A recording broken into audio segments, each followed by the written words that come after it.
मग ज्या मुलींना आईवडील नाही, कोरोना काळाच्या अगोदरपासून आम्ही मुलींना 100 मुलींना स्कॉलरशिप देतो.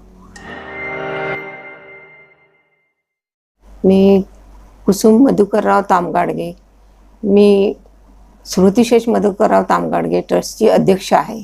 मग ज्या मुलींना आईवडील नाही, कोरोना काळाच्या अगोदरपासून आईवडील नाही तशा मुलींना आम्ही स्कॉलरशिप देतो.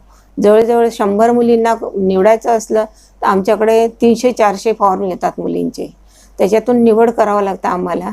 ज्या मुली हुशार आहेत 5वी ते 8वी 10वीपर्यंत, ज्या मुलींना 90% 95% मार्क्स आहे तो 1 पॉईंट, आणि ज्यांना आईवडील नाही किंवा वडील नाही आहेत अशा मुलींना आम्ही निवड करून त्यांना 5वी ते 8वीपर्यंत 5,000 आणि 8वी ते 12वीपर्यंत 10,000 स्कॉलरशिप देतो.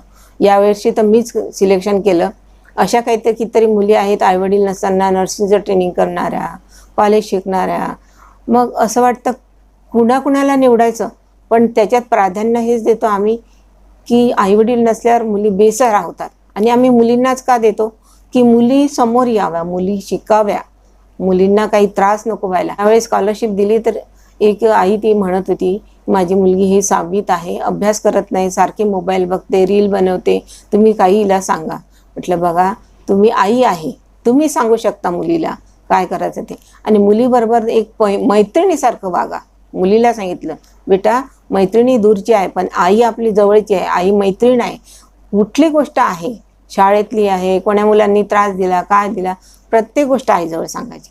आणि अजून काही प्रॉब्लेम राहिला तर माझा नंबर आहे तुमच्या सर्टिफिकेटवर, मला फोन करायचा, आमच्या ट्रस्टमध्ये फोन करायचं, तुम्हाला जी मदत लागली ते आम्ही करू.